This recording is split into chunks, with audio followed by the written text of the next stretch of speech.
Okay, we'll now reconvene regular session. Mr. Troublefield, please call roll.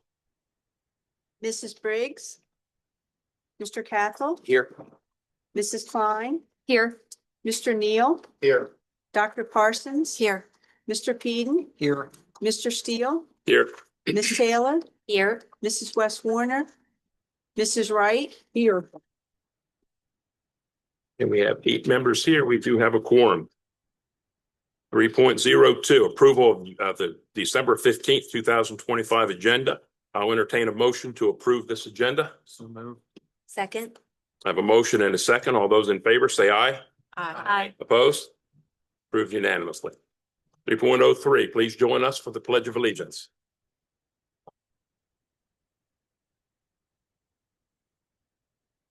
Pledge allegiance To the flag of the United States of America and to the republic for which it stands, one nation, under God, indivisible, with liberty and justice for all. Thank you. Our student government presenter this evening is under the weather, so we will forego 3.04. 3.05 and 3.06, I'll entertain a motion to approve the regular and executive session minutes for November 3rd, 2025 meeting. So moved. Second. Have a motion and a second. All those in favor say aye. Aye. Opposed? Motion passes unanimously. 3.07 and 3.08. I'll entertain a motion to approve the November 24th, 2025 regular and executive agenda minutes. So moved. Second. A motion and a second. All those in favor say aye. Aye. Opposed? Passes unanimously. Recognition 4.01. Thank you, Mr. Steele. We have 2 recognitions this evening. One is Sussex County Junior Honor Choir, and the second is All State Choir. All those being recognized this evening are from Selbyville Middle. Thus, I'd ask that Principal McCready's join us at the podium, please. Beautiful.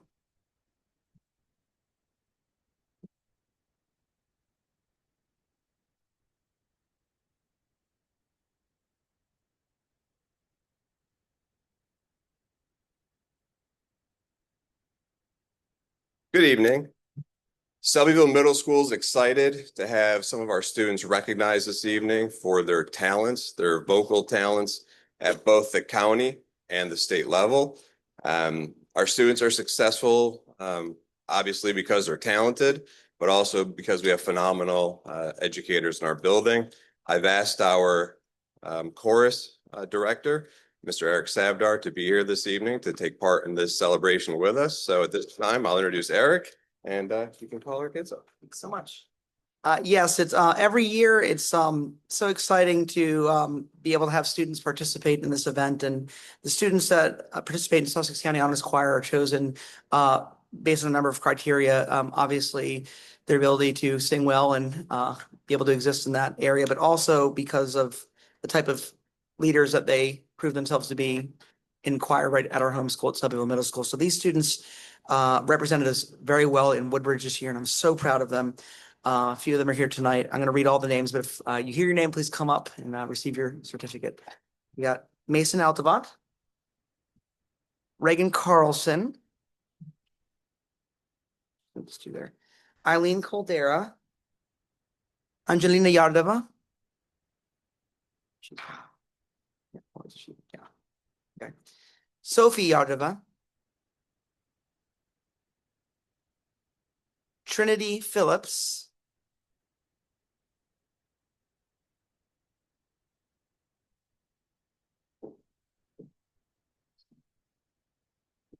Simon Sandoval, Madison Smith, Angelina Tonelli, Brooklyn Townsend, Emma Walker, and Carly Wharton.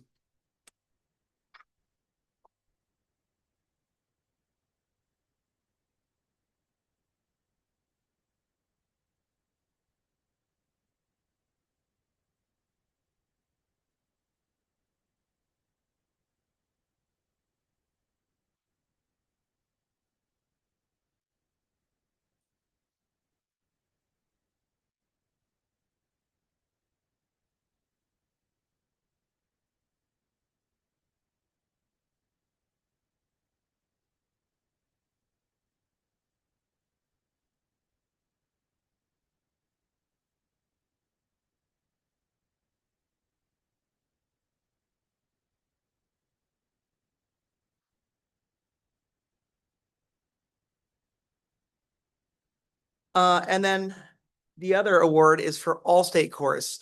Now, to be selected for All-State Choir, you have to actually audition for this. You have to drive up to Smyrna on a Saturday in November and audition, sing for two judges among hundreds of other students that same day. It's extremely competitive and extremely difficult. And we had two students from Shelbyville Middle School make it this year.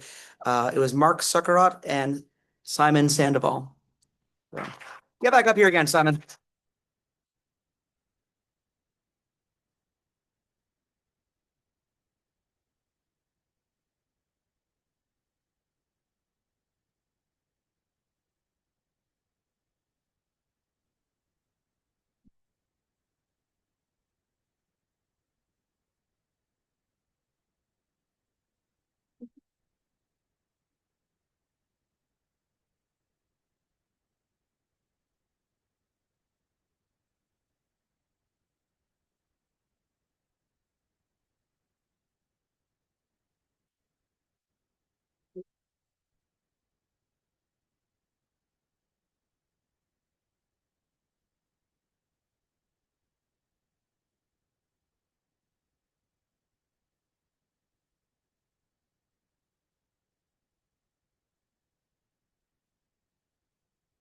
Now it's public comment, section 5.01. The school board welcomes the opportunity to hear from the public during the public comment session at the beginning and end of each public session. Members of the public speaking as individuals or members of represented organization will be allotted up to 3 minutes. As per board policy BDDH, to ensure compliance with the First Amendment, the board will not permit extended public comment in favor of or against staff or individual staff members. Any remarks that are defamatory or that infringe upon the privacy rights of a student or employee may subject the speaker to a personal liability. We thank you for adhering to this policy when sharing public comment. Dr. Owens? Yes, one signed up this evening, Rick Radatovich.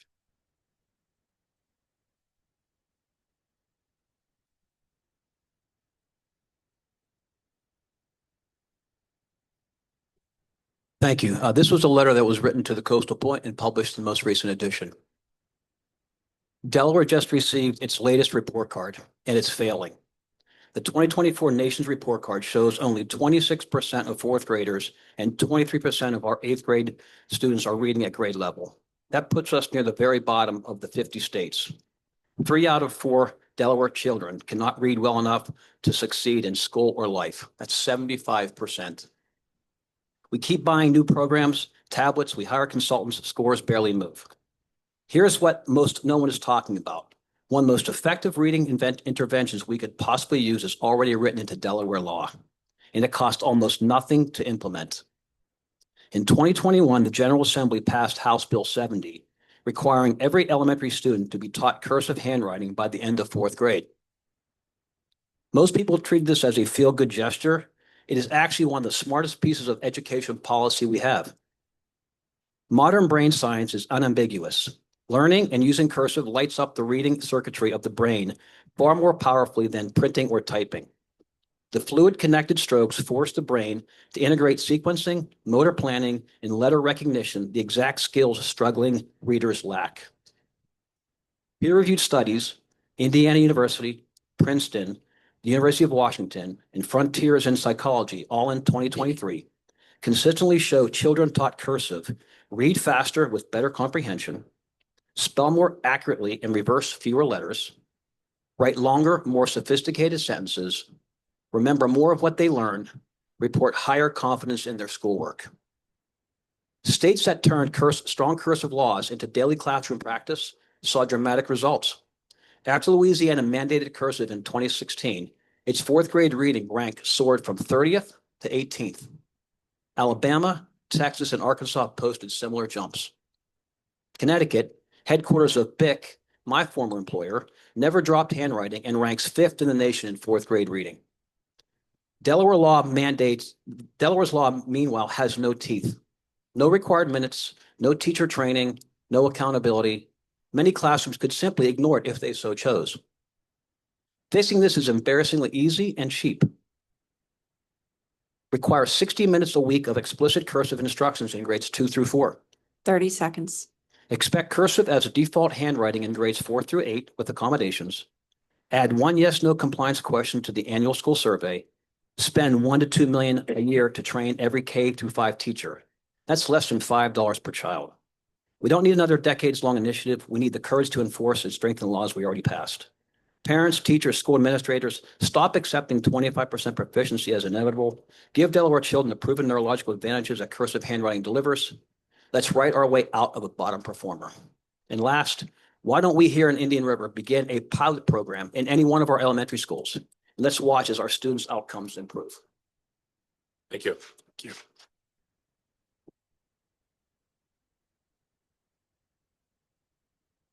New business, 6.01, school choice applications, 2025-26. Thank you, Mr. Steele. Within board docs, there are 3 applications. Again, this is 25-26, or current school year. Priorities 1, 2 priorities 1, and a priority 5. Happy to answer any questions. Yeah, Dr. Owens, I have a question. So one, thank you very much for adding the columns that we can now see percentage wise, the capacity of our instruction and physical capacity. So now it's pretty clear that we are over capacity, instructional capacity, I should say, in 3 schools. And I guess I don't understand how they're over capacity when we are given teachers based on how many units we have. So is there a plan to redistribute instruction so that we're not over instructional capacity? So the cap U is the utilization, so that's 85% capacity of that school. So the building, the bricks and mortar of that building. So the percentages that you see there, for instance, East Millsboro Elementary, 128% capacity. So the students in there exceed that cap U to that extent. The units we receive are based on the number of students. So we're never going to receive more teachers than what we earn. In fact, we're less than what we actually earn this year. So we are only generating units, teacher units, for the students that are within the building. That said, some students' ratio is different. For instance, students with disabilities may generate a different ratio of student to teacher. So that would also impact the number of teachers we have. But that percentage there is the amount of students in that particular building. So there's physical capacity. I think we're like the most 109%.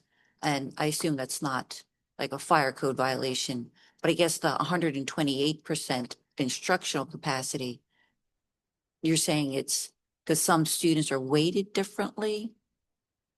The cap T is the total, so that's the 100% capacity. The utilization, the cap U is 85%.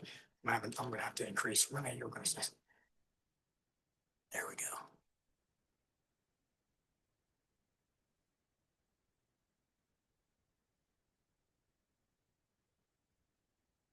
Okay.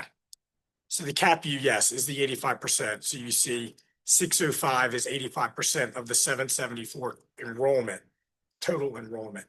That's 128%.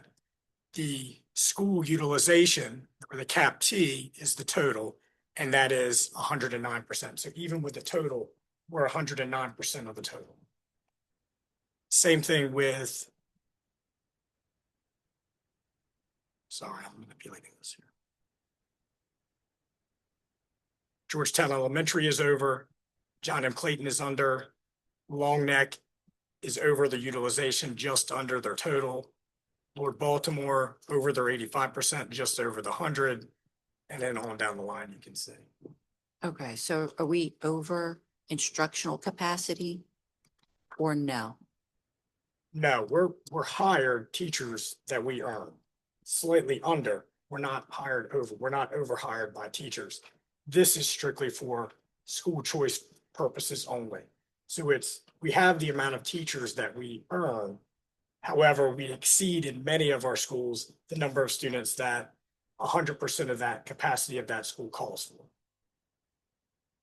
Okay. Not clear yet on that. I'll figure it out. Okay. Thanks. So Jay, how does that come into play for classroom sizes? Where do we draw the line where we have 28 kids, or I'd say 35 kids in there, And then, there's a medium of how many kids should be in a classroom. What warrants us adding another class? So the state has rules around our youngest learners, K1, 2, up to 3, looking at Kelly, and that's 22 per classroom, I believe. And so if we exceed that without the appropriate number of teachers, sometimes there may be a few additional in a class, and then we support that classroom with another teacher or a paraprofessional. But the ratio cannot exceed 23.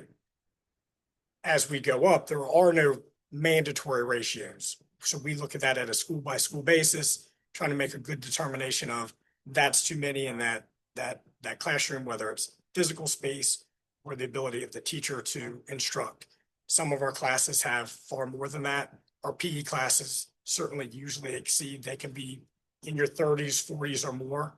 And then our schools and our administrators look at their school staff, paraprofessionals, staff that maybe have a period, a break within their day that can push in to support those classes. So there is no hard and fast rule beyond K-3. It's really the schools are looking at the number of class size and trying to support. So, and I can't remember when we've last done this, but we used to have to send something to the state. Class size waiver. Yes. Yes. Class size waiver. We Yes. still have to do that. That's an annual thing, and Mrs. Dorman compiles that with the elementary principals looking at all of their class sizes in the K-3 grades. So, and a question, because I've had parents and people talk about how many kids are in the classroom. So if we have to request a waiver, does that warrant us then having an additional classroom instead of doing I'm trying to figure, we can't keep wavering and having somebody pushed into that class if it should actually be a class that stood on its own. Correct. I understand what you're saying. So it is typically not historical for us to put in for a class size waiver. Last year we did. Typically it has to do with, like this year, I mean, with the RIFs that were made, there are some classes that are larger. Again, we try to support them with the paraprofessional who can push into that classroom. We do have to make sure that in special education classrooms where we have ratios, for example, you can't have higher than a 1-to-8 ratio for a certain needs-based category for special education. So we need to make sure that we're meeting those numbers as well. The class size waiver that we put in last year, I want to say, Mrs. Dorman, was it 2? I don't recall right off the top of my head, but that's the first time in a long time that we had to submit a waiver. Okay, we need a motion to move forward with this 6.01. So moved. Second? Okay, I have a motion and a second. All those in favor, say aye. Aye. Opposed? Passes unanimous. 6.02, donations.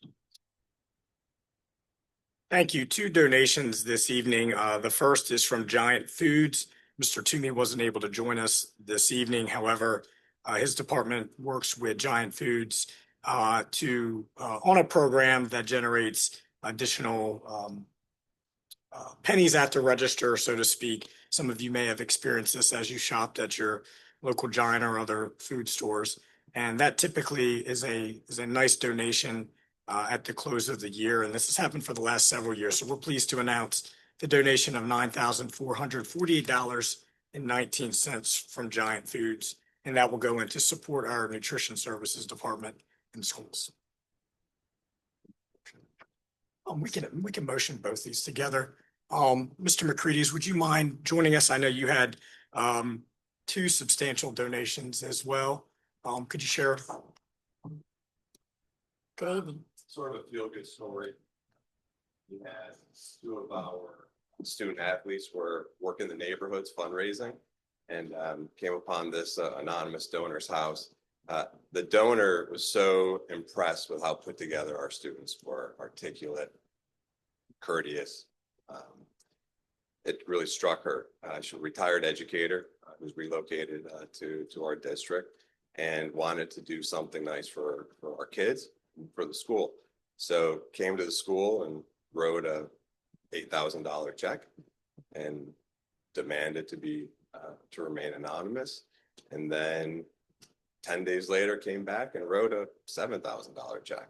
So $15,000 and plans to come back to write more checks. So we're very fortunate, very thankful for this individual. Kudos to those two young men. Right? Right. That's what we're all about, helping shape and mold good people. And I thought that was just great that was the hook. So we're really proud of them and all our kids. Thank you. Congratulations. Thank you very much. Congratulations. Thank you. Okay, we're going to need a motion. We can take one motion to accept all three donations. So moved. I need a motion first. Somebody needs to make it. Okay, have a second? Second. Got a motion and a second. All those in favor say aye. Aye. Opposed?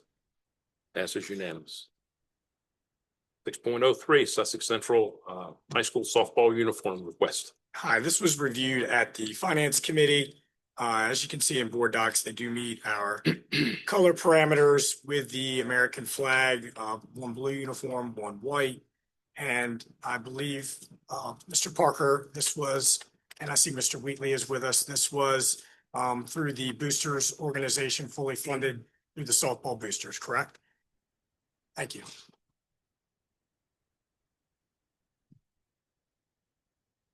I'll entertain a motion to approve the uniform request. So moved. Second.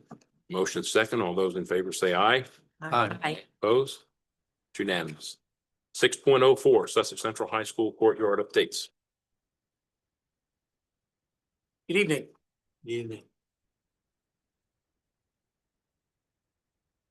Recall that the artificial turf in the academic courtyard was forced shortly after being installed last spring. It is suspected that this was caused by solar reflection off of the windows. The district authorized a change order for a higher temperature resistant turf, and we raised concerns over non-turf related issues if the originating source was due to solar reflectivity. The district is expecting the architect to take the lead on investigations and solutions on this matter, and the district does not feel it is reasonable to bear the cost for the turf change order since the courtyards were originally specified to contain artificial turf. The district is expecting a deliverable of usable spaces per the original design. The architect provided an update at the recent committee meeting. They stated that they are still working on the turf compensation, but are not at the finish line on that proposal. They also presented 4 possible options to address solar reflection issues. These were: 1, a film to cover some of the windows, which would reduce the reflection into the courtyard; 2, pole-mounted tension sun sails, as you might see at a park or over a playground. This would only be for the academic courtyard. 3, window-mounted exterior sunshades for some of the windows, which would reduce the reflection into the courtyards. This would require some deconstruction of the window framing. And 4, pavilion-style structures or loose furniture with canopies or umbrellas. This option would also only be for the academic courtyard. The architect is preparing costing on these options. Are there any questions or comments on this update? I would suggest if you get a chance to come to the building and grounds, this should be an interesting discussion. Just because of the way it happened initially last spring when the original turf melted. And, just taking a look, I'm just questioning the cost of what it's going to cost to do that. And, we have a lot of questions to finish out this project, but I think we need to keep a very close eye on this one. So then it'll be decided which of these options will be utilized at that If building and grounds if one committee of these meeting. 4, or if there's something different, building and grounds is when we'll get a presentation with, I believe, Joe, with cost attached. Am I correct in saying that? That's the next thing we're expecting them to come back with. And Joe, we want to do this probably in a timely fashion due to the melting occurring like around March. Wasn't that when the problem occurred? March, April last Right, year. So right. we're thinking there might be 2 times of the year where we might see it because of the solstices and the way the sun comes Right. across. But we are expecting that condition should be mimicked this spring. We didn't really see it in the fall. Right. Any other questions? And costs covered by the architectural firm or the district? That is to be. Has to be determined. correct? And I would recommend that we pursue that line of questioning with them. Yes. I agree. Any other questions? Moving along, 6.06, Sussex Central High School Furniture, Fixtures, and Equipment, FFE, remaining items purchased. I think we skipped one. Yeah, skip one. Oops, I'm sorry. I did do that every time. 6.05, Sussex Central High School Exterior Signage Package bid results. On your board docs for this agenda item, you will find an attachment, which is the bid tabulation for the exterior signage package. There are also two attachments showing the scope of work. Let's briefly go through the scope as shown on the attachment titled Exterior Sign Package. Page 1 shows a map illustration of the locations of the 5 types of signage. Staying on the first page, there are a total of 3 entry signs, approximately 15 wayfinding directional signs, 2 large wall-mounted logos, one on the south side of the gym and one on the entrance to stairwell 5 around the rear of the school, 5 locations with larger lettering over specific doors, and lastly, 3 locations with wall-mounted lettering. Moving to the second page, you see the entry signs, which are large masonry signs, which were selected to match the exterior surfaces of the school and are placed at the 3 main entry locations to the site. Next, page 3 shows examples of the wayfinding signs. These will have different lettering depending on their specific location. Next, page 4 is another map which shows the locations of these wayfinding signs. Next, pages 5 and 6 illustrate some of the lettering for the walls and over specific doors. And finally, pages 7 and 8 show the logos as have been discussed and approved at previous school board meetings. I also attached another document titled Signs-Other, which further illustrates these exterior signs, which I'm not going to go through unless you would like me to go open that one. So returning us back to the board docs attachment, which shows the bid results. You can see that we have 3 bidders. The architect has reviewed the bids and specifically the bid and qualifications of the low bidder, JD Signs of Felton, Delaware, and recommends award to this bidder. This contract award does require school board approval. Absent many questions, we are requesting school board approval at this time to award the contract to the low bidder. So I have a question. So it seems like we always choose the lowest bidder, no matter what. So it doesn't matter like if kind of the track record or just quality of work of a bidder. Like also I'm wondering, like even if we go with the lowest bidder, can there be change orders? And then it might turn out to be the highest bidder. So is that something that can happen? If we go with the lowest bidder, but if they make change orders and then they'll wind up being the highest bidder. So change orders are a part of the construction process. I don't know how it's going to go on this because where I could foresee a change order would come is like on the wayfinding signs, we have to go through a shop drawing phase. And when we throw that over to the school to review, they may want a change or two. And then you get into a situation where, you're saying to the manufacturer, that's not worth, there shouldn't be any change for that, just for a couple letters. And I think that's an argument that we would make. If we ask for additional signs or deletion of signs after we re-review that, then that would be either an add or a deduct for a change order. So do we always have to choose the lowest bidder? It's not a choice? It's the lowest qualified bidder. So if you have a bidder that's the low bidder, in order to not award to them, you have to go through a qualifications review and demonstrate and make that argument on state bid jobs.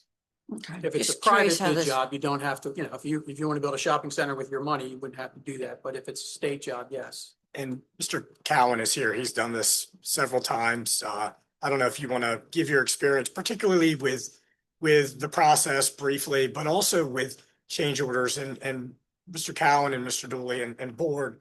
We've looked at this several times and I feel like we are locked into the signage package that we've reviewed several times. So barring anything immensely unforeseen, I think we should be good. But you do have much more experience than any of us with this Yes, process. thanks, Dr. Owens. Good evening, everyone. According to, I believe it's Article 26, the state bidding laws, as long as you have a responsible lowest bidder, you pretty much have to accept that bid. And as long as there's no irregularities on their bid form, they provide a bid bond and a performance and payment bond. You're obligated to award that project with that scope of work or that contract to that individual contractor. Regardless of what happens in the end, whether there's change orders or not, that may push them over the second bidder, which could happen. But in the state of Delaware, under those bidding laws, you're obligated to take the lowest responsible bid. Okay. Now, there are some exceptions because there are some companies who are on the, I'll call it the bad contractor list that have been banned from bidding any work in the state of Delaware. So there are very few, and it's very hard to ban anyone. You have to really, really have justification in order to do that. And I think right now there's probably 5 or 6, and that's financial difficulties and non-performance. But in order to kick them off the list, it's a very difficult path. Right. One that I've not seen very often. Thank you. So it's state law. I'm just not convinced that we're getting the best quality by choosing the lowest bidder. But thank you for the Yeah, clarification. like I said, you're not always happy with the contractors that we have to deal with. We get great ones. Sometimes we get some that we know we're going to have to hold their hand through the whole job. But we're following the state bidding laws and we have no choice other than to do that. Right. Thank you. I would offer that the teeth we have in the game there is for the architect to write a quality specification to bid on. And then to make sure that they're reviewing the bids and checking the bidder's qualifications on past work. So Jay, with that being said, and this being approved, I would ask that if there are any change orders that are made to this and it's above the approval of what we've done now, that before that happens, that it comes back to the board. Because if it's just a matter of, going back to, you said you've reviewed it, Mr. Cowan has viewed it, Central has viewed it. If it's just a change that is not necessary, it's just a want, not a need, then I think we need to start bringing closure to some of those projects that we got. So there's definitely a need to get this done now. I know we've put this off since we were hoping in September. Now we're up to probably January, February of starting the signage, correct? If we approve it tonight. If we approve this tonight, then they're going to go into shop drawing phase and then they're going to go into fabrication. We're looking at a few months before these exterior Right. signs get installed. So a couple of months and we have a qualified bidder. So I think it's clear to me what we need to do. We need a motion. I'd like to make a motion that we accept the JD Sign Company LLC for the exterior signage package. Can we amend that to say, and change orders, all change orders come before the board? Just to add that onto your motion? And that's fine with me. I make a motion that we accept JD Sign Company LLC for the $205,110.85 exterior signage package bid.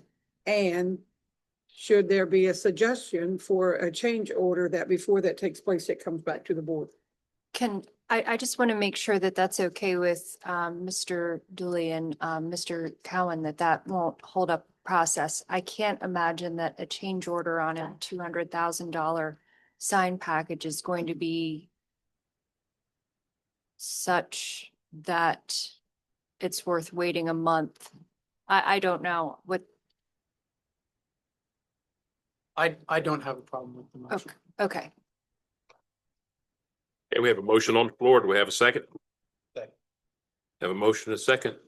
All those in favor say aye. Aye. Opposed? No. Okay, please poll the board. Mr. Cackle, Yes. Mrs. Klein, Yes. Mr. Neal, Yes. Dr. Parsons, No. Mr. Peden, Yes. Mr. Steele, Yes. Ms. Taylor, Yes. Mrs. Wright, Yes. 7 yes, 1 no, and 0 abstentions. Motion passes by majority. 6.06 Sussex Central High School Furniture, Fixtures, and Equipment, FFE, remaining items purchased. This will be an update only for tonight. On your board docs for this agenda item, you will find an attachment which shows the FF&E items which remain to be purchased. As Mr. Steele alluded to, FF&E stands for furniture, fixtures, and equipment. The prices shown on the table are placeholder values for these items. We are currently pursuing final details and quotes on these items with the expectation of bringing them forward at the January committee and school board meetings. All items will be reviewed with Dr. Owens for consideration of needs versus wants. The band and choral item exceeds the procurement thresholds in the district's and state's procedures. Thus, it will require us to obtain 3 quotes and will require a school board vote for approval. We are currently pushing on this list with the goal of wrapping these items up in January. Are there any questions or comments on this subject? For those of you who weren't at Building and Grounds, this was presented that evening. And we had questions on, for example, PE athletics, exactly what is that $30,000 for? And that sort of went down the list, with probably the exception of maybe the band chorus, although we did have questions about the cabinets and the storage. So this is another one of those things where at the next Building and Grounds meeting, you can be there, get a chance to ask questions pertaining to exactly what these items fall under each of these categories. Any questions? And we don't need any action, correct, Mr. Dooley? That is correct. 6.07, Sussex Central High School change order notifications. On your board docs for this agenda item, you will find 12 change orders, which are being presented as board notifications as they are below the dollar amounts outlined under the board's procedure for change order approval thresholds. I have reviewed each of these with Dr. Owens in consideration of the needs versus wants and in terms of safety and security. All but 3 of these this is a little different, so please follow along. All but 3 of these change orders were reviewed at the Buildings and Grounds Committee. I'd like Mr. Cowan to run through the 3 that were not reviewed at committee. And I'll say that normally we would wait until the following month for change orders, which come in after the most recent committee meeting. However, the 2 for the huddle camera are time sensitive, and the 1 for Bear Industries helps us reconcile the project budget. For those who don't know, like I didn't, the huddle camera is a device that allows for the remote viewing of sports events in the gymnasium. The camera was purchased in the past as being brought over from the old school. Mr. Cowan, would you please review those 3 change orders that were not reviewed at committee? Yeah, thank you, Joe. Those 3, the huddle cam. Let's see, we have contract B1755, $4,800 for Nickel Electric. That's to run the electric for the huddle cam. And we have contract B18-10, $2,839.99, Assurance Media. That is to run the data for the huddle cam. That'll complete that work. And then we also have Bear Industries, contract B16-01, $14,580. That is the auxiliary gym fit out. If you recall, we brought the auxiliary gym back into play. It was originally one of the alternates, and through our reconciliation of the budget, we found that there was 1 change order that had not been processed, and that was the one for Bear Industries for the fire protection sprinklers in that room. So we got that cleaned up with that change order. Questions? I need a motion. Second. I have a motion to approve the change order. To have a second. All those in favor say aye. Aye. Opposed? Passes unanimous. Thank you. Thank you. Thank you, everyone. Have a Merry Christmas. You too. Thank you.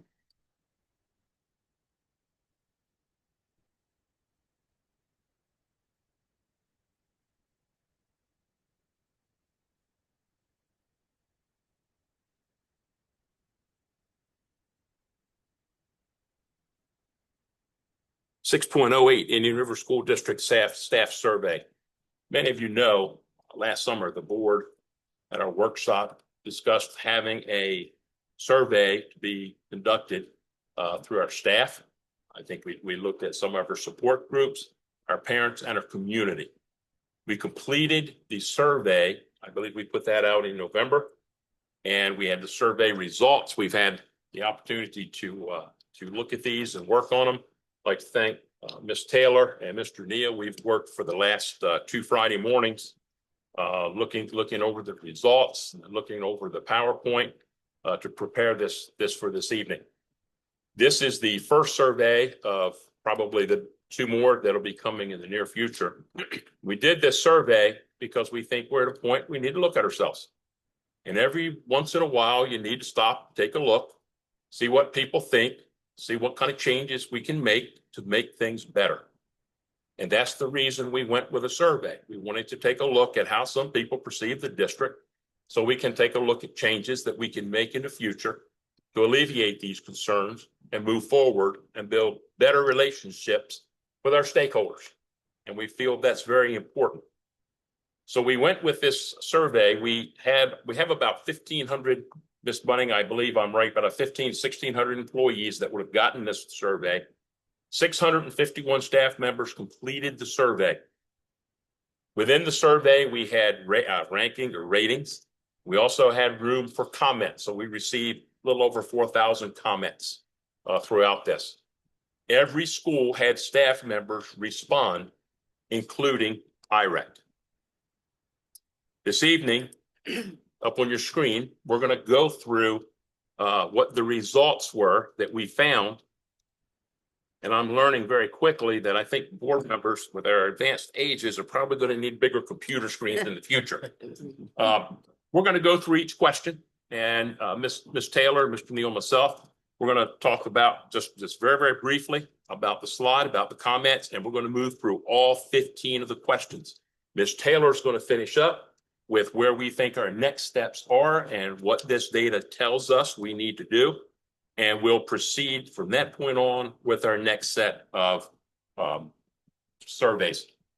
Question 1, how satisfied are you with the overall quality of your school? You take a look. We look at the 1, 2, 3, 4, 5, 3 being about the average. We had an average score of a 3.69. General summary, and this is a very general summary across the district, staff remains completely dedicated to students and support their colleagues. The overall experience is strained by staffing shortages, overwhelming workloads, inconsistent leadership, severe behavior challenges, uneven accountability, and declining morale, with significant variation between buildings where strong leadership and clear systems make conditions notably more positive. Second question, how satisfied are you with the overall quality of the district? The average score on the bar graphs was 3.12. The summary on that question, a small but important group expresses satisfaction and pride, showing the district still has strengths, but they are overshadowed by systemic concerns.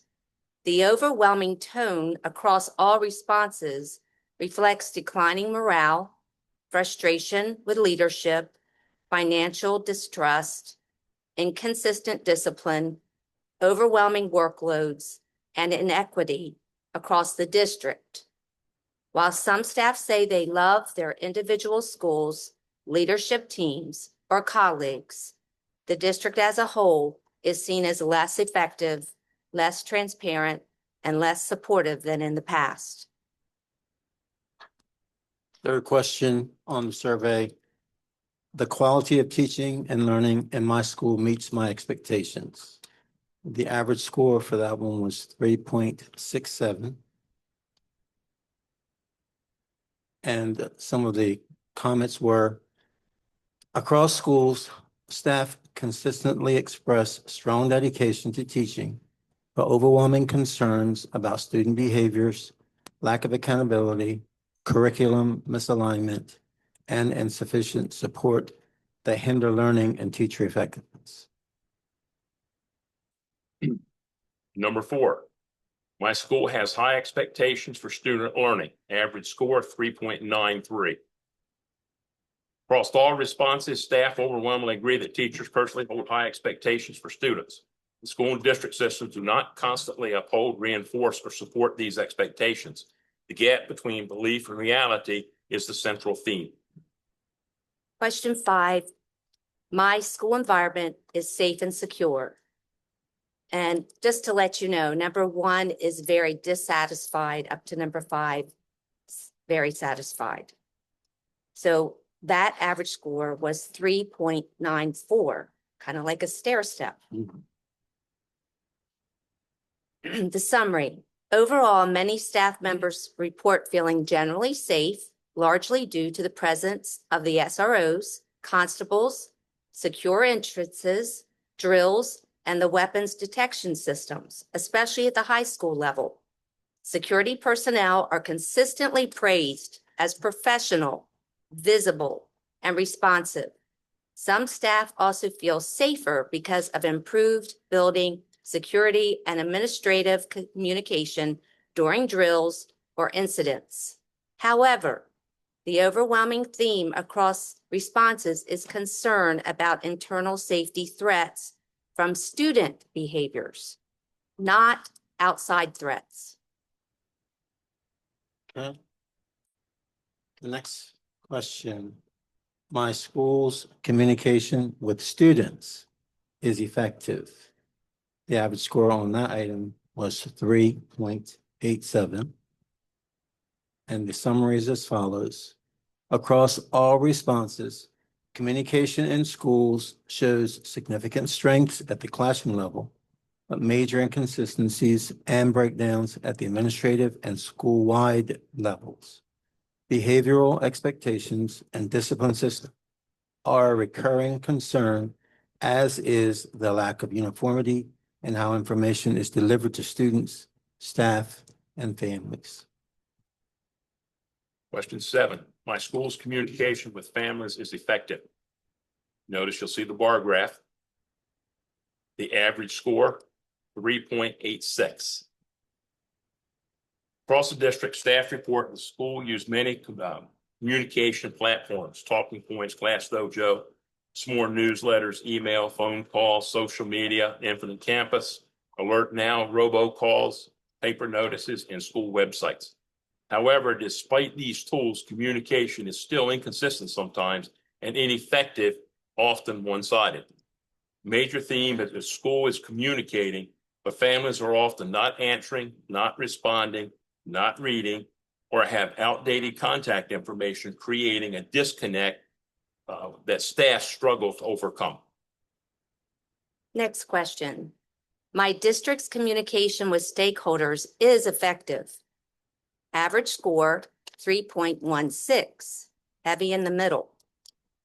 Across all responses, there is a clear and overwhelming concern that district communication is inconsistent, unclear, and lacking transparency, especially regarding major decisions, finances, discipline, staffing, and referendum efforts.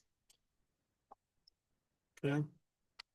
Moving on, the next question pertains to school leadership. My school's leadership is effective. The average score on that one was 3.81. Staff feedback reflects significant variation in experiences with school and district leadership, ranging from positive and supportive to critical.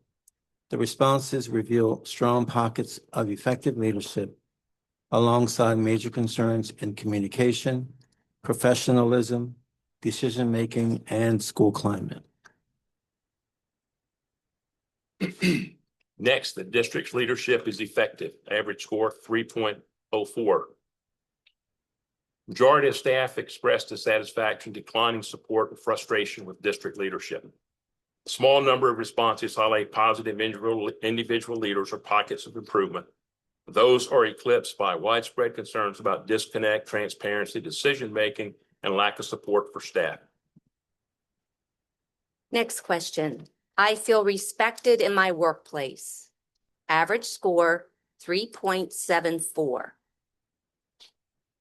Staff feedback shows a wide spectrum of experiences with respect, ranging from highly positive and supportive environments to accounts of dismissal, inequity, fear, and mistreatment. The contrast between building level support and district level support continues to be one of the strongest themes. Okay. The next question, I have the resources I need to be effective at my job. And as you can see, the average score on that one is 3.54.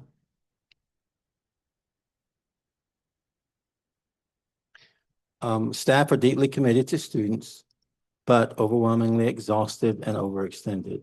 The most common feelings expressed were burnout, frustration, and a lack of support, especially around time, staffing, and the growing workload. While a few staff feel well-resourced or supported, most report that they are doing the work of multiple people and relying on personal time and money to keep up. Overall, educators feel dedicated but stretched too thin and are seeking realistic support to meet student needs.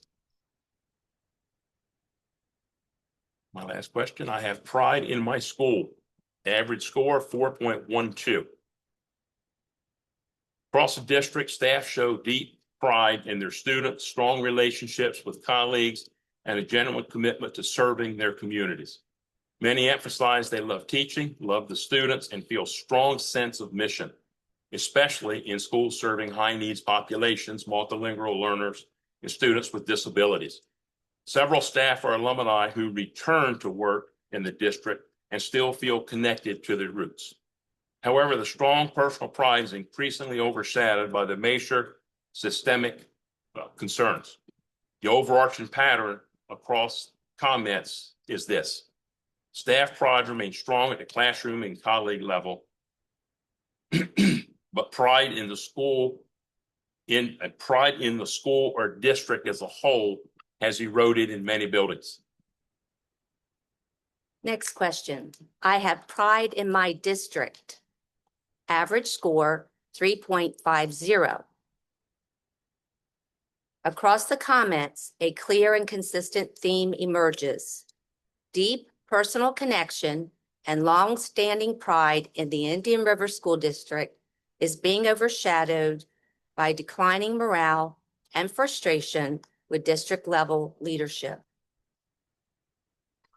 And then the last question, my school has high expectations for student conduct. Average score of 3.52. Across schools, staff overwhelmingly report major concerns about student conduct, accountability, and the consistency of discipline. While most agree expectations exist and are communicated, they are frequently not enforced, unevenly applied, or undermined by district policies and administrative decisions. Guess that wasn't my last one. Overall, my school's climate is positive. District-wide feedback reflects a complex mix of strong commitment to students, pockets of positivity, and widespread concerns about morale, workload, leadership, student behavior. While many staff care deeply about their schools and colleagues, the overwhelming tone continues to signal significant strain across buildings. Before we finish with Ms. Taylor, I want to say this. District staff includes, I would say, the 8 members plus the 2 missing members that you see here this evening. Sometimes we might send mixed messages. Don't mean to. And sometimes it takes something like this for us to see we have to do better as a board. I think we have to do better as a staff. We have to do better as teachers. But by golly, we also have to do better as parents. When I hear the stories of teachers being kicked and hit and bit, and that's a constant theme through this survey, I think we have got to ask parents to work with their children and make them know right from wrong before coming to school and acting in such a way. Some students can't help it, understand that, but a lot can.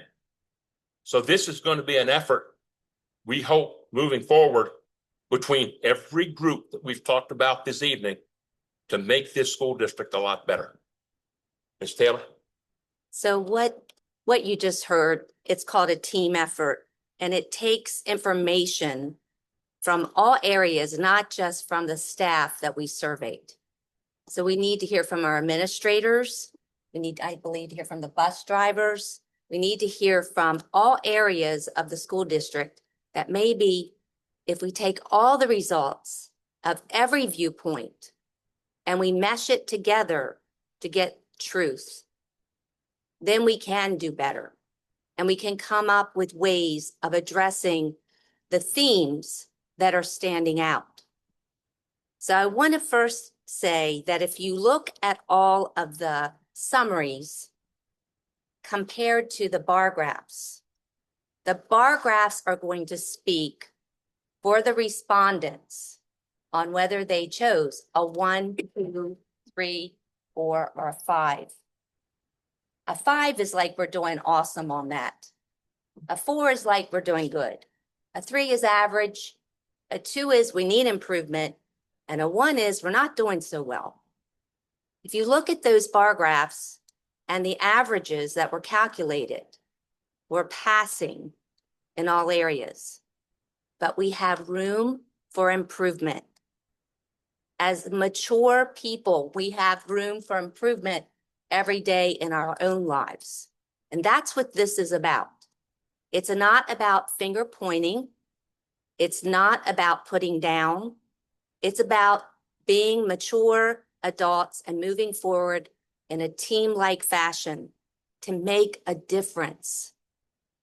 So I just want to think about that when you looked at the bar graphs, really center in on that, focus on that, and know that the comments that were made were from some people that were very upset with the district, but also from people that were very happy or in between with the district or with their school or with whatever the question was addressing.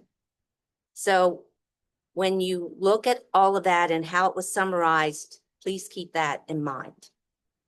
The slide you see before you are the two areas that really came out strong. You can see in those two middle bar graphs kind of in the center, enhanced school culture, climate, and student conduct, and improved staff morale, collaboration, and engagement were your top two, with 278, I believe that is, and 274 responses that were in those areas.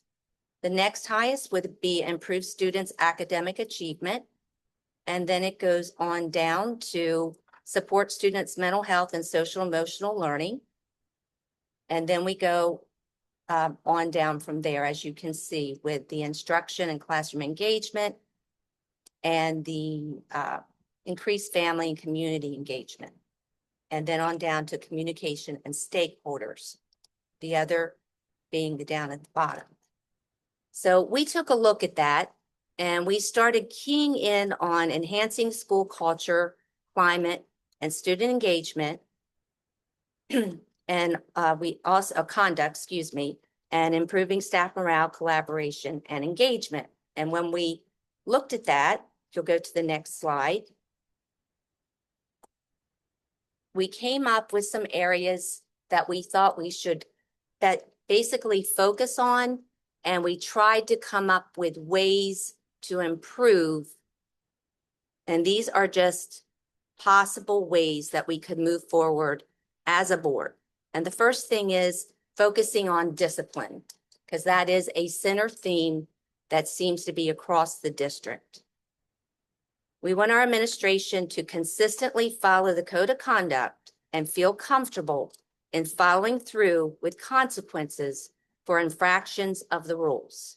And we're not saying that's not being done, but we are saying we want that to happen.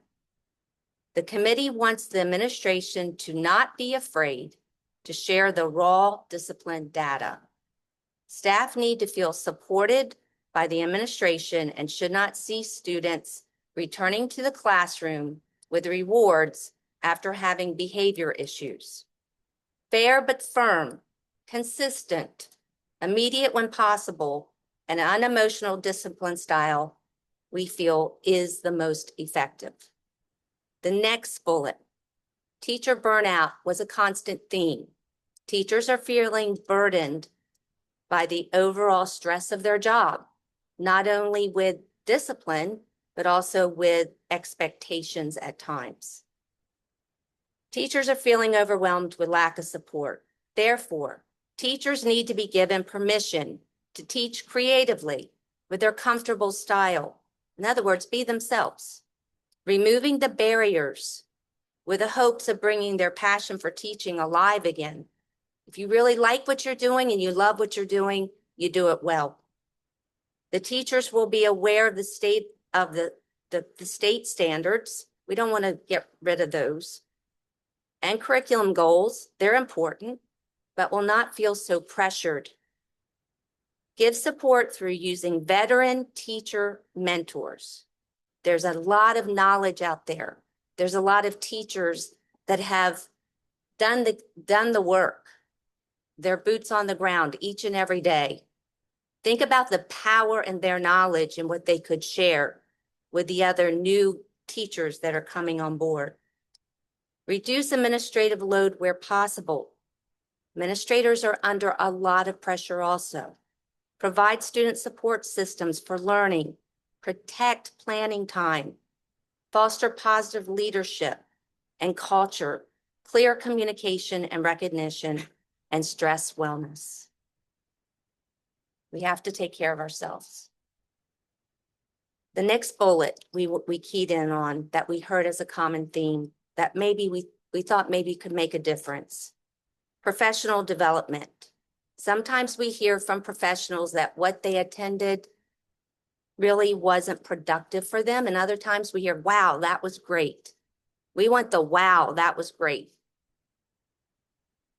Professional learning development should be centered around productive and meaningful topics. Perhaps focus on student discipline and classroom management to equip staff members with necessary tools when dealing with challenging behaviors. We are not taught that in college. It does not prepare you for going out into the real world. Teachers need that. Utilize the Teacher of the Year and other successful teachers to share management techniques for professional development. Have counselors share ways to de-escalate students and help with teaching emotional regulation skills. Train all staff on how to deal with homicidal and suicidal threats. Creating consistent procedures and protocols throughout the district. We have to be consistent. The next bullet, comprehensive school-wide behavior programs. Every school can develop a behavioral program with a theme that teaches expected behaviors and reinforces positive outcomes. Many schools already do this. Coordination of PBS and positive behavior support systems can be a part of the counselor's responsibilities with the support of the whole school staff and bus drivers. This helps to build a positive school climate, celebrating successes. Next bullet, student support suites. Utilize the student support suite as a support classroom and not as a discipline consequence. When this was presented to us, we were told that this would be a classroom to support the students and meet the students' needs. The Student Support Suite was presented as a classroom that would meet the needs of students with behavioral health needs. Trained professionals should man these rooms with student behavior goals and social emotional supports in place. The students' needs would be met and disruption in the classroom hopefully would lessen. This would be a temporary placement as behavioral goals were met, data-driven, and the students would be systemically mainstreamed into the classroom with supports in place. The BCBAs would support and assist in the student support suite. These were some possible ideas that our team came up with. Did you want to read district leadership, Ivan? Sure. We thought about what would be an important message for us as part of the leadership to convey to all the stakeholders in our district. So we thought this statement was important. The members of the Indian River School District Board of Education are committed to fostering excellence in all areas, particularly in operational leadership. To that end, Board of Education will review and refine leadership roles to maintain fidelity to responsibilities between the board, our district leaders, and the leaders of individual schools. The board is also committed to improving lines of communication between district and building leaders and its members to ensure to enhance efficiency throughout the Indian River School District. We have a prominent level of respect and pride in our entire staff. It is our intention to use the information received from the survey to create and implement plans to address areas of concern. We acknowledge that some participants expressed concern when invited to participate in the survey. Thank you to everyone who took part in the survey. Your feedback will help improve our school district. Thank you, Ivan. So after reviewing the data, we can determine that much good is being done in Indian River School District. We are proud of this district, and you could see that in the pride question. We always have room for improvement, as we have said. Therefore, I want to say to staff participants, thank you for your time in completing this survey. Your feedback is invaluable as we greatly appreciate you sharing your thoughts. Your input helps to improve the district comprehensively. We hope the results can be utilized to shape future initiatives and to better understand and connect with staff and stakeholders. Your perspective was and is essential in making a difference. In other words, we value and want to know what you think. Next possible steps were shared and recommended tonight in this PowerPoint. We would like to ask for your patience in creating and collaborating together an effort and please stay connected as other surveys are being created and implemented. We hope to go to the administrators next and the rest will be continued. So thank you very, very much. I echo that. And again, I'd like to thank every board member sitting up here.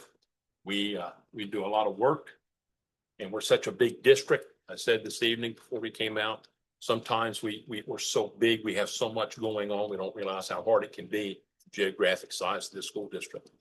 But I can say this, setting up on this stage, we're going to make this district better than what it used to be. And that means we're going to work, and we're going to work with people, we're going to work for people in our community.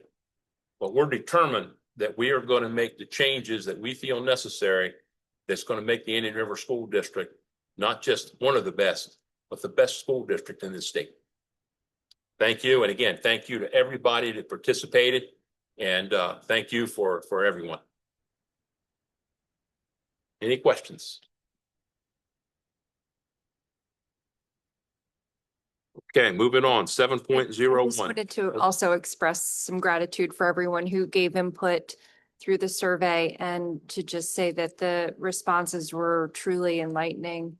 And hopefully that, yeah, this is the first step in some improvement district-wide. So thank you also to Kim and Mark and Ivan for putting all of this together for us tonight too. All the work you put into it. Thank you. Thank you. Thank you all very much. Okay, moving on, old business, 7.01, major capital planning. Thank you. Some of this may be covered in a later report, but I'll just give a high level overview of our Sussex Central project. All punch list completion sign-offs have been submitted to RYJ and are being verified for completeness. The interior signage is in production and we are still awaiting an installation date. The exterior signage bids were received and the award was discussed this evening. Thank you for that. Landscape installation is complete with the exception of the entrance to the Center of the Performing Arts. And by the way, at one of our recent meetings, we discussed the warranty on the planting now. It looks amazing. We do have a 2-year warranty, I believe, on those landscape items. So we'll keep an eye on those, make sure they stay in good shape.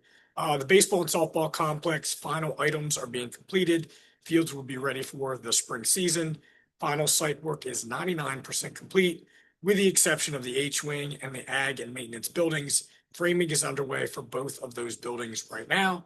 Work continues on the H-wing, which was the former B-wing, and furniture is due to arrive this week.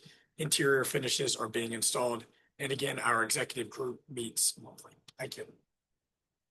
Thank you, Dr. Owens. 8.01, we're now going to our committee reports. 8.01, building and grounds. Ms. Wright. Thank you, Mr. Steele. We had our meeting on December the 8th. And a lot of the stuff that we've discussed, you've heard here this evening.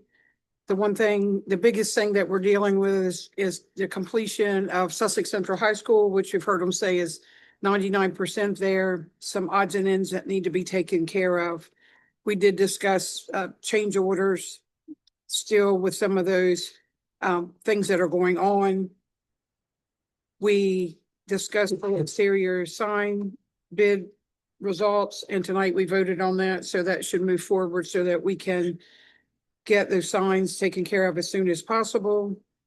There's still furniture, the FFE items that need to be purchased, and there's been discussion on them as to the need, the want, and the cost of those. The courtyard reflection, we talked about that again tonight. They gave us 4 options.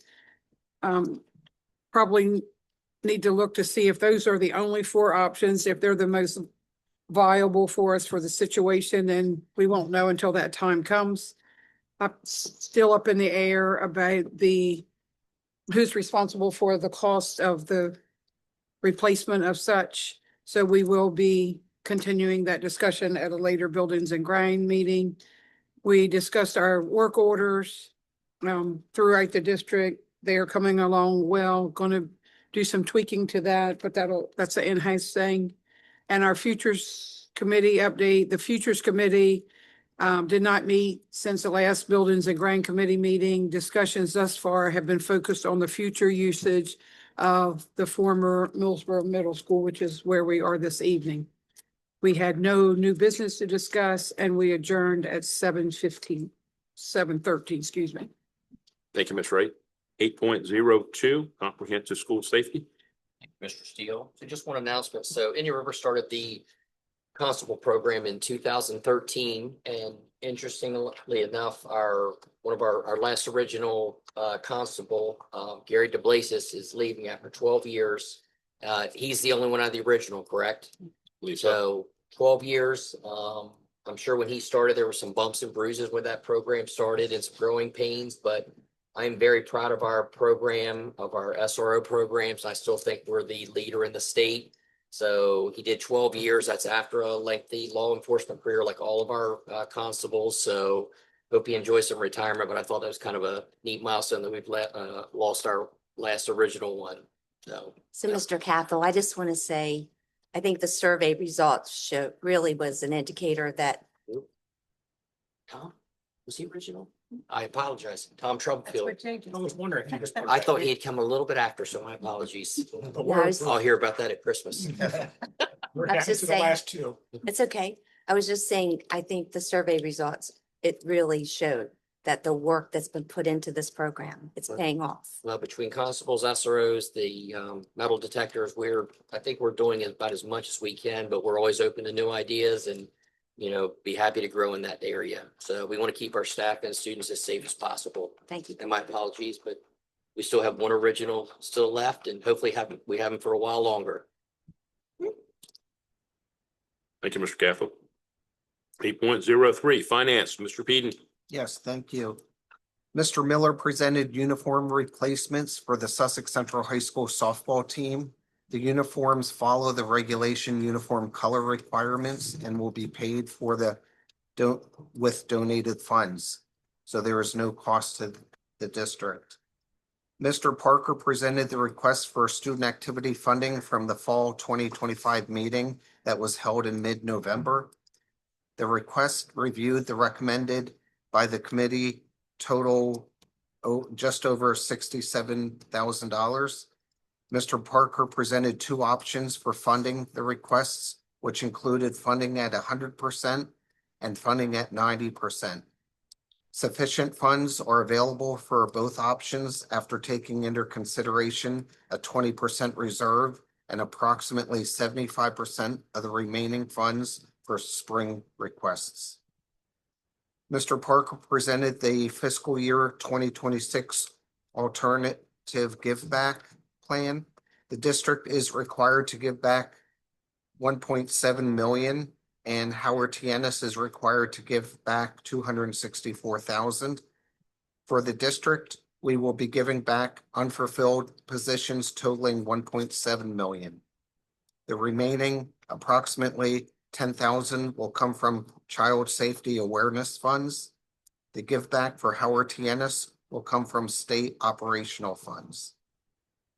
Mr. Parker reviewed the November 30th, 2025 financial report, and we adjourned at 7:40. That concludes my section. Thank you, Mr. Beeden. 8.04 curriculum, Mr. Neal. Thank you, Mr. Steele. We met on December 8th, 4:30. One of our meeting topics that day was the early childhood and special education. We had an update from Dr. Wisted.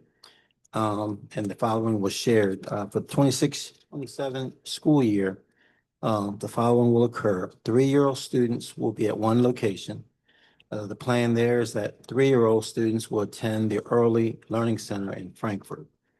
There will be a 4-year-old classes at both Ennis and the Early Learning Center in Frankfurt.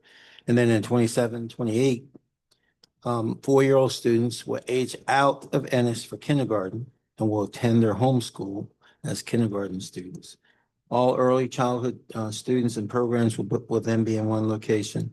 And the Indian River School District will no longer utilize Howard T. Ennis, which is a D setting for 3- and 4-year-olds at that point.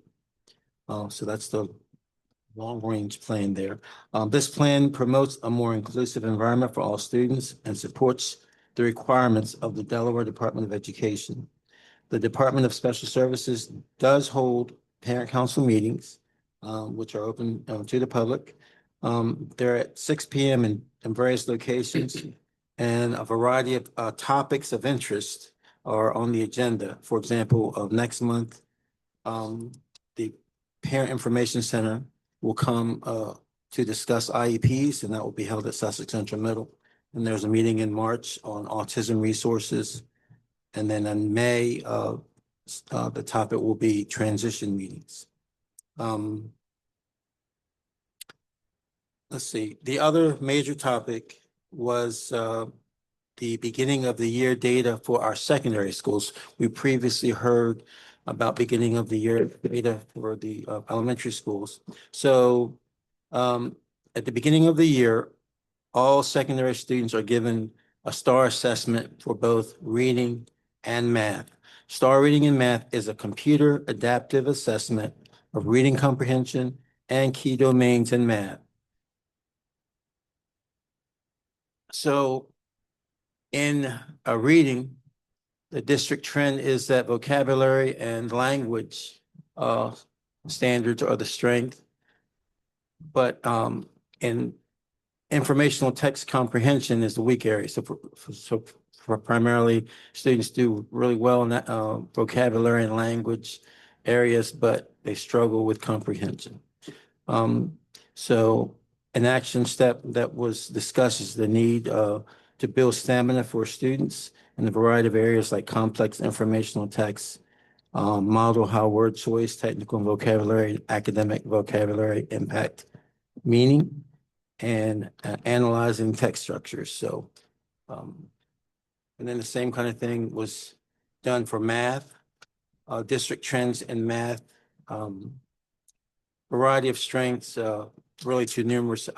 We'll make this this whole report available to you. You can take a look at it.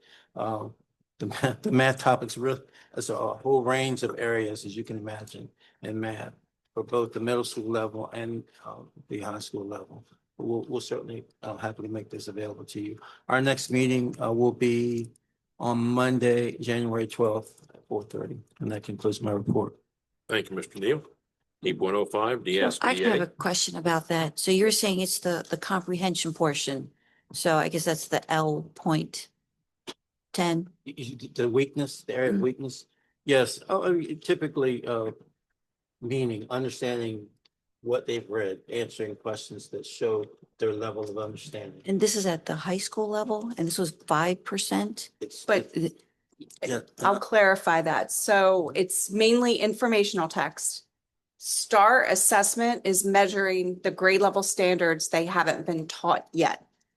So what it does is it tells us, as Mr. Neal shared, the greatest strength is in students being able to use context clues in a text to determine meanings of words, the vocabulary.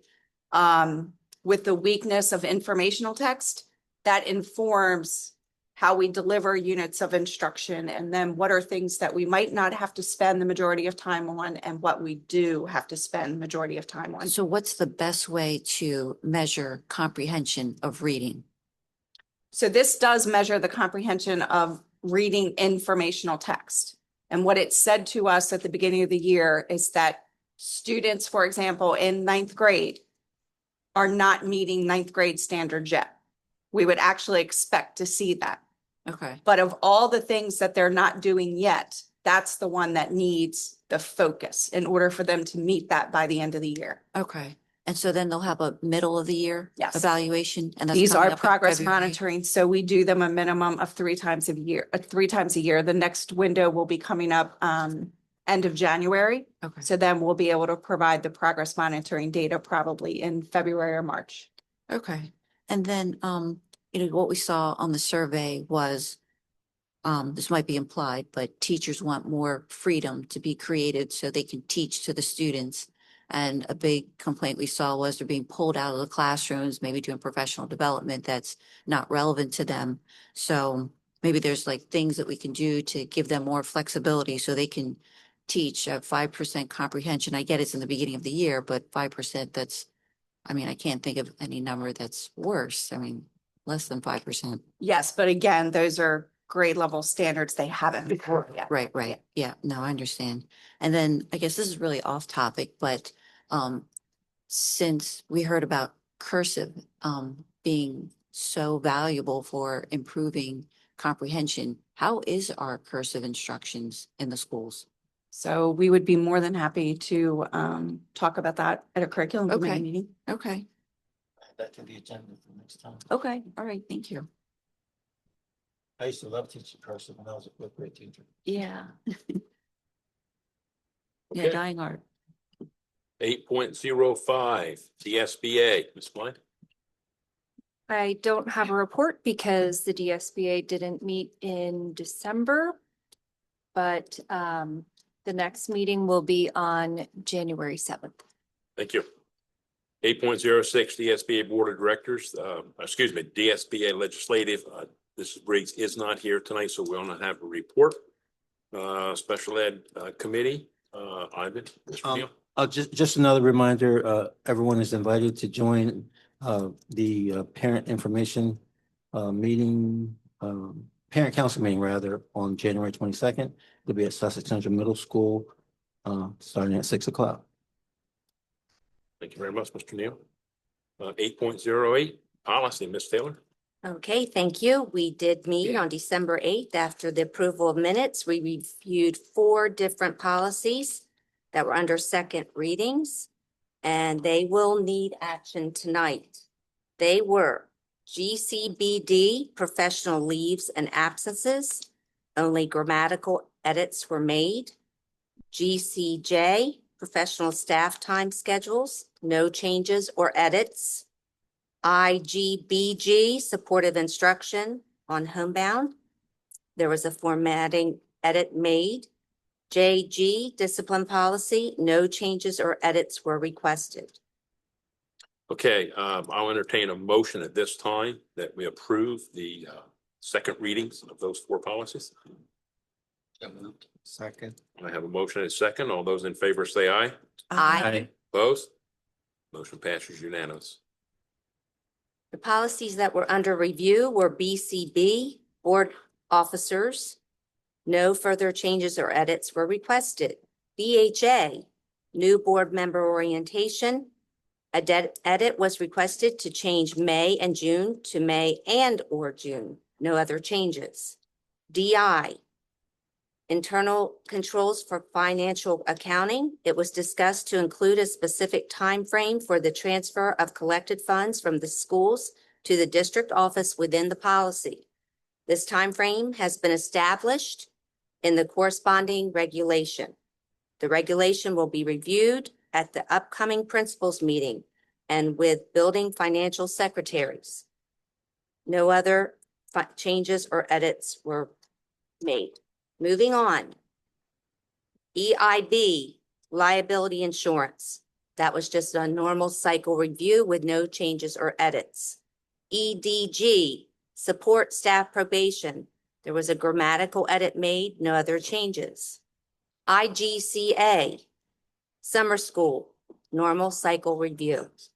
J, athletic policy, no additional changes or edits. KBG, social media monitoring, no additional changes or edits. The meeting adjourned at 4:43. Our next meeting is scheduled for next year, January 12th. Thank you, Ms. Taylor. 8.09, Community Advisory Board.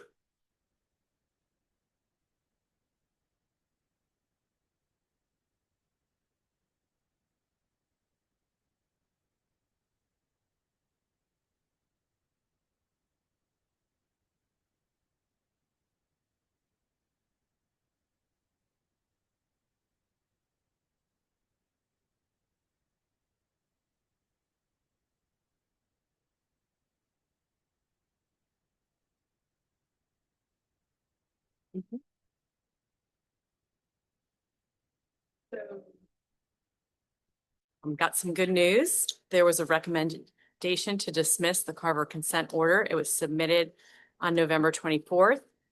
And it was signed by the judge on December 3rd. So I'm sharing information with you tonight. We are also going to share it at the combined principals meeting with our SLT group on January 13th. I'll share it with the special ed coordinators on January 15th.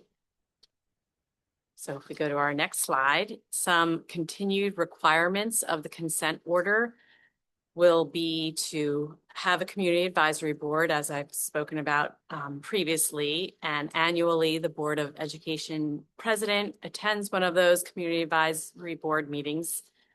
And also the community advisory board is required to have the option to make public comment at every Board of Education meeting, which is why it's now a standing item on the agenda. And I will bring updates after each community advisory board meeting to this group during that time.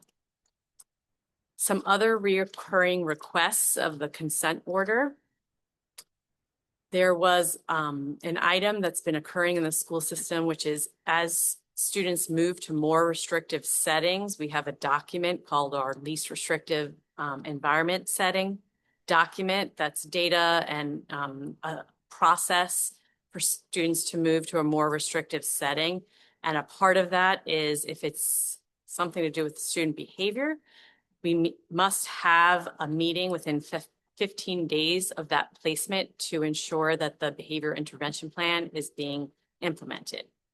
Another recurring request is for any of the remaining former Carver consent students. Annually, we send a letter to their families informing them that we have a parent information center and the services that the PIC offers for them, as well as informing them about Disabilities Law Program and Community Legal Aid Society. And lastly, something we have not been doing, but we will begin doing, is we have to keep formal notes at our community advisory meetings. I know we always have a slideshow and we send that out, but we also have to start to take formal notes and save those notes. So as we move forward, some processes and procedures that, we don't want to find ourselves in this place again. So we have to ensure that we have systems and structures in place. We follow those procedures. If policies have been created, we must follow those policies and ensure implementation of those things. And we will continue to monitor future student placements as far as academic placements, behavioral placements, or any mental health placements that are made for students. And finally, just a reminder again, our future meetings for the Community Advisory Board, there will be one on February 12th. A standing item that we do is reviewing the discipline data. So we'll be reviewing Q1 and Q2 discipline data. This is occurring at Howard T. Ennis at 4 o'clock.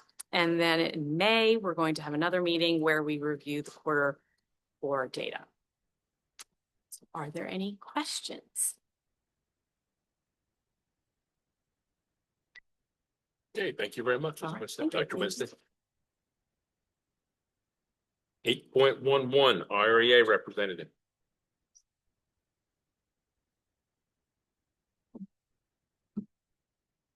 Hello, good evening. Blair Catlin Brown, school social worker at Selbyville Middle School and IREA president. Before I forget, like I did last month, to let you know about a dine and donate opportunity we have coming up before our next board meeting. This year, IREA is working on a series of dine and donate options for our scholarship fundraiser. We had one in Rehoboth this month, and we're going to have one at Chipotle on January 13th from 4 to 8 in Rehoboth. I'll send the board and district staff information about that. We are going to have some more locally. They were just ones that were easier to connect and set up. So that'll be on January 13th. Thank you very much for compiling the survey data so quickly. I know to some, it may have seemed like a while, but I have worked in many systems where that would have taken months. So congrats on getting that done in a month. Thank you for that. And as I read my comments that I prepared, I swear to you, I wrote them before I knew the survey was being discussed because it sounds very in line with what Kim was talking about. So I swear I did it. It just kind of meshed together. I was like, oh, so here we go. As I was reflecting on what makes this time of year different, I kept coming back to the idea of the spirit of unity.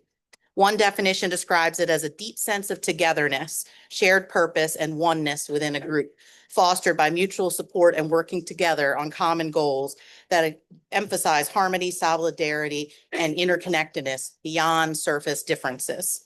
IREA humbly proposes that our shared purpose and common goals center on creating a public education system that is fully staffed with highly qualified educators and support staff, one that provides safe, clean, and comfortable learning environments for all students, and one that offers a variety of programs so that students graduate from Indian River as academically, socially, and mentally well-rounded young people.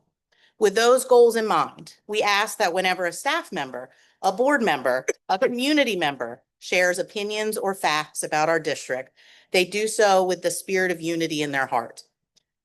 Are the calls being made to the radio paired with realistic solutions? Do posts online reflect the whole picture or only the part that supports a personal viewpoint? Are we helping to solve problems or unintentionally standing in the way of those doing good work? The definition reminds us that a spirit of unity allows us to move beyond surface differences. We may disagree on how best to achieve our shared goals, but we must remain united in our commitment to educating the children of our community. That work becomes exponentially more difficult when those doing it feel demoralized by half-truths or proposals that lack thoughtful planning and adequate funding. If every criticism and every praise are filtered through the question of, am I speaking in a way that truly supports a spirit of unity? Then even differing perspectives could be transformed into collaboration, action, and meaningful change. With that, Merry Christmas, Happy Hanukkah, Happy Kwanzaa, and Happy Holidays. May 2026 be the year that we truly come together to make Indian River School District a place where interconnectedness, solidarity, and harmony are so strong that it is undeniable that we are on the path to being simply the best. Thank you and happy holidays. Thank you.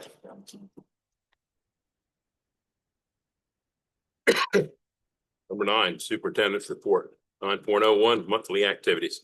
Thank you, Mr. Steele. Within board docs are my complete listing of activities. I do want to highlight 2 from the last 3 weeks. I attended the Long Neck Elementary National Elementary Honor Society induction. They inducted 4th and 5th graders, quite a large cohort this year. Wonderful ceremony. So congratulations to those students, and the staff did a great job recognizing them. And the second is I was able to attend the state's Educational Support Professional of the Year ceremony that's held in Dover. I celebrated with Lord Baltimore's Colin Powell. along with other district representatives from across the state. She represented us quite well. She did not win a individual from Laurel won this year, the state's recognition, well deserving. I was able to read that bio, but we're very, very proud of Colleen from LB, and congratulations to her and all the winners. That's all this evening, Mr. Steele. Thank you, Dr. Owens. District calendar updates, addition, 9.02. Just one this evening, John M. Clayton Elementary's winter band performance, scheduled for January 14, 2026, 6 p.m. And that does require board action. I'll entertain a motion that we accept the calendar edition for John M. Clayton. I have a motion and a second. All those in favor say aye. Aye. Opposed? Motion passes unanimous. Financial reports. Parker. Good evening, everyone. The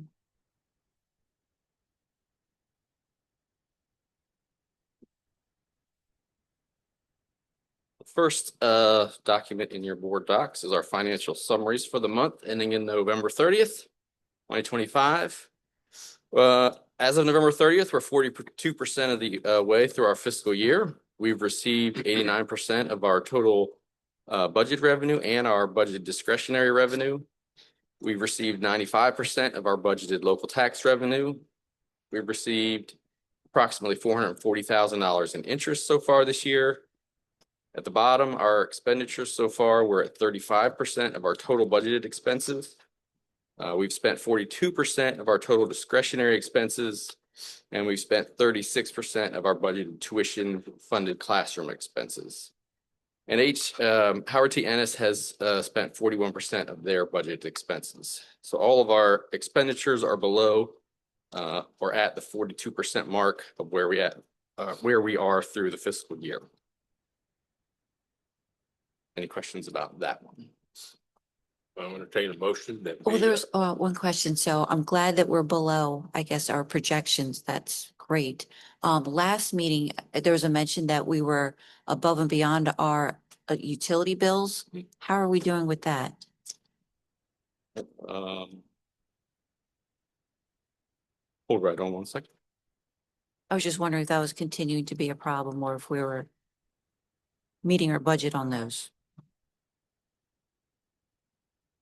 If that's in this one or the next report. Hold on a second, let me just bring that. Oh yeah, here we go. So the utility bills, let's see, what page is this? 1, 2, 5. Back on page 6, it appears. So the utility bills fall under, on page 6, it's the bottom block there, district operations under the default program code.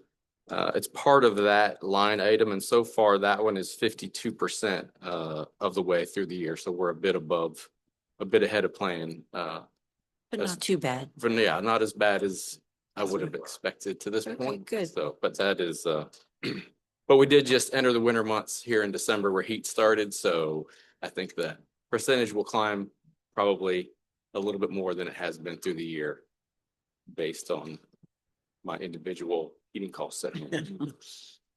Any other questions? Okay, I want to entertain a motion that we approve the financial summaries for the month ending November 30th. So moved. Second. A motion and a second. All those in favor say aye. Aye. Opposed? Unanimous. All right, part 2, the next document in your board docs is our detailed information.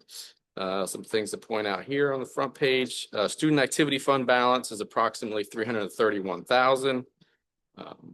Our federal funds available so far this year at the end of November is $10.9 million. And our total holdings in our donations and our internal school accounts is $1.6 million. Any questions? I have Entertain a motion that we I have a approve. quick question. I'm so sorry. Go This is jumping faster.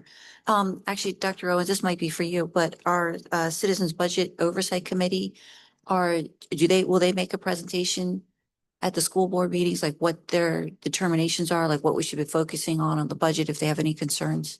Yeah, so the new group just formed. We've had one meeting. Our next meeting, I think it's January. Is I it think it's in February. February. Yes. And then we will have them present. We'll have either a group of them or one lead. We've not determined that yet. But they will be able to come before the board. Okay, great. Thank you.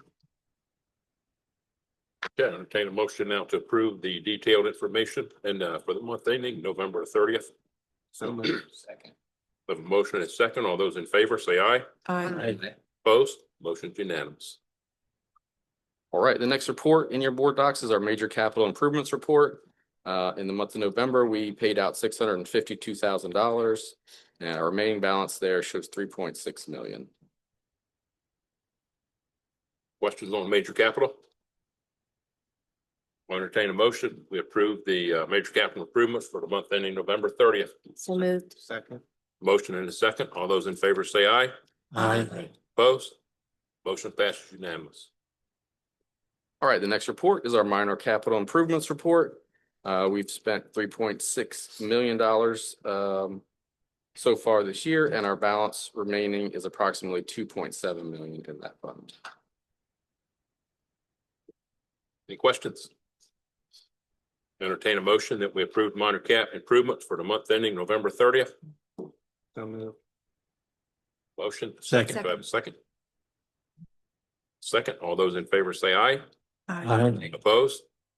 Motion passes unanimous. 10.05 Student Activity Fund. All right, we had the Student Activity Fund meeting in November. Had the pleasure of getting to see all the advisors, and actually a few of the students showed up and presented what their organizations were doing to raise funds, what they were doing in their schools, and then these are the different requests that we had come before us to request funds from the Student Activity Fund that we just gave the balance on. I've got two options here. There's one option at funding 100%, and then the second option is at 90%. At the bottom, there's a little calculation based on our history. And I also reached out to our former finance director to find out sort of how this process works. She says typically we keep 20% reserve in the student activity funds. And then also looking back at all the records, historically, the spring requests are a lot higher because that's when a lot of the groups travel for trips and things. So in the first option of funding it at 100%, that would maintain the 20% reserve that we have, and that would also keep 74% of this balance in our account to be able to utilize for the spring. At 90%, page here, as you can imagine, that's also again keeping 20% in our reserve, but that would allow us to have 76.5% available for the spring. There's not a lot of difference there.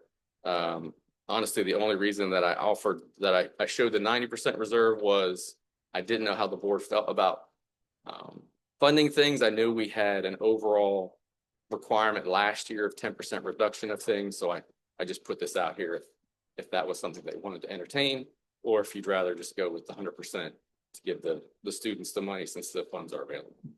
And so either option, we have the reserve, That's 20%. correct. So That's the correct. difference between funding at 100%, giving them what they asked for and honoring them versus 90%, Yeah, we have the full reserve. correct. Yeah, it would just be saving a little bit more for the springtime, but And looking Mr. at Parker, tell me if I'm wrong.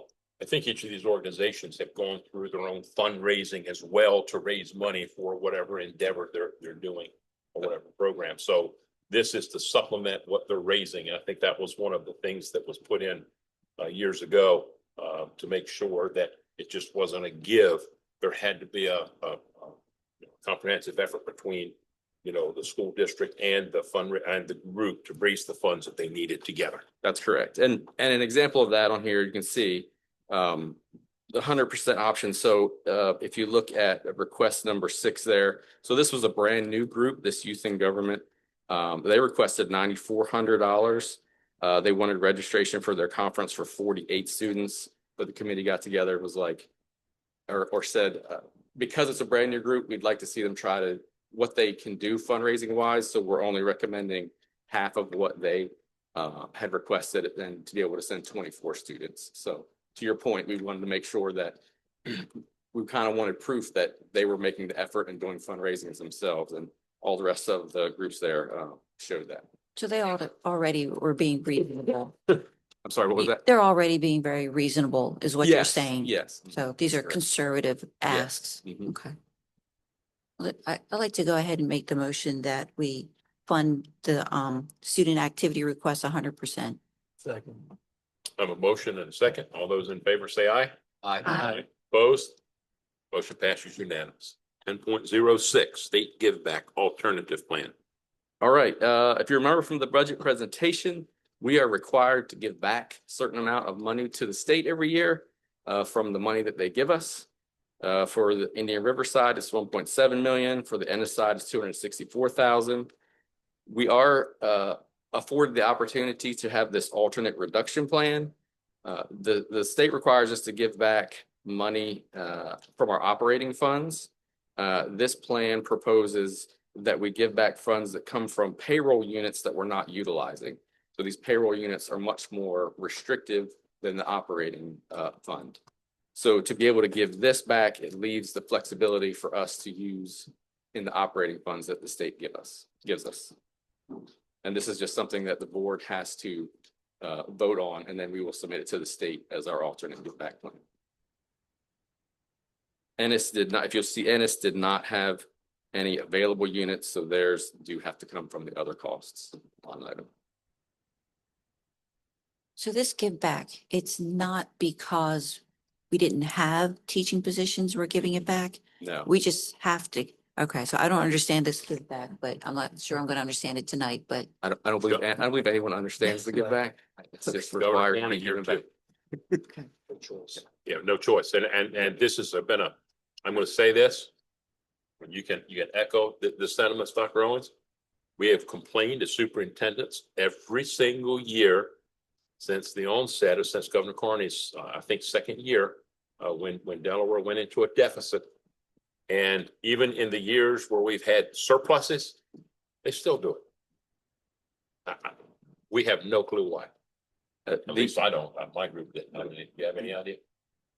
Well, there was a shift to opportunity grants, which does provide us with some funding. However, I think if we had our local control of this funding, we could put it to good use as well.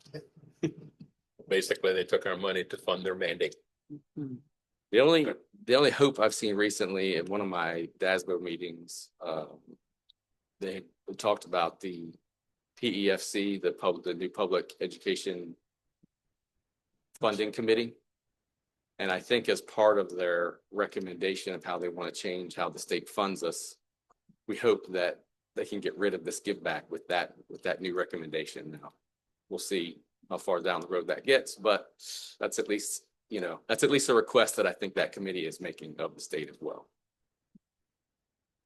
I entertain a motion that we approve the alternate give back. So moved. Second. I have a motion and a second. All those in favor say aye.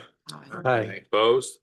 Motion passed unanimous. All right. Thank you all very much. Have a Merry Christmas. And I will Same to give you. you my dad joke that I will see you all next year. Thank you. Communications, Dr. Owens. Thank you. The first two are the same location, both Indian River High School and Sussex Central High Schools. Educators Rising Program, February 10th and 11th, 2026 to University of Delaware. The third request is overnight trip Sussex Central's TSA, June 21st through 26th, Washington, DC. And the final is overnight trip Sussex Central High School's baseball team, March 12th through 15th, 2026, North Carolina. Do you have any questions? Okay, I'll entertain a motion to approve the field trips. So moved. Second. I have a motion and a second. All those in favor say aye. Aye. Opposed? Motion passes unanimous. Personnel, 12.01 personnel agenda for December the 15th. I make a motion that we approve the personnel agenda for December 15th, except for item number 13. second. Okay, I have a motion and a second. All those in favor say aye. Aye. Opposed? Motion passes unanimous. I'd like to make a motion to approve item number 13. on the personnel agenda. I have a motion. Second. I have a second. All those in favor say aye. Aye. Opposed? Abstain. Okay, please poll the board. Mr. Capel? Yes. Mrs. Klein? Yes. Mr. Neal? Yes. Dr. Parsons? Yes. Mr. Peavy? Yes. Mr. Steele? Yes. Ms. Taylor? Yes. Mrs. Wright? Abstain. 7 yes, 0 no, and 1 abstention. Motion passes by majority. I entertain a motion that we approve the 12.02 to personnel addendum for December the 15th. So move. Okay, I have a motion to second. All those in favor say aye. Aye. Opposed? Motion passes unanimous. 12.03, I'll entertain a motion that we approve the contractual agenda for December the 15th. So move. Second. Okay,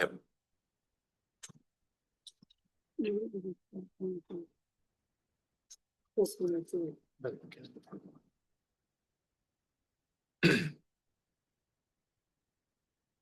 excuse me, 12.03 is something that was newly added, and that is the personnel administrative contracts, motions to renew, non-renew, or extend as present for December the 15th. This particular point, we did not have any. I entertain a motion now that we approve that we're not taking any action on the administrative contracts this evening. So moved. Second. I have a motion and a second. All those in favor say aye. Aye. Opposed? Motion passes unanimous. 12.04 contractual agenda for December the 15th. I'll entertain a motion that we approve the contractual agenda. So moved. Okay, I have a motion and a second. All those in favor say aye. Aye. Opposed? Motion passes unanimous. 12.05 is simply a notification of retirements. I believe we had two this evening. I do want to thank those individuals for the time that they've given our district, and I hope they enjoy their retirement as much as I am. So with that said, thank you. And we're now at section 1301, public comment. Mr. Mann, anyone virtually that wishes to provide a comment?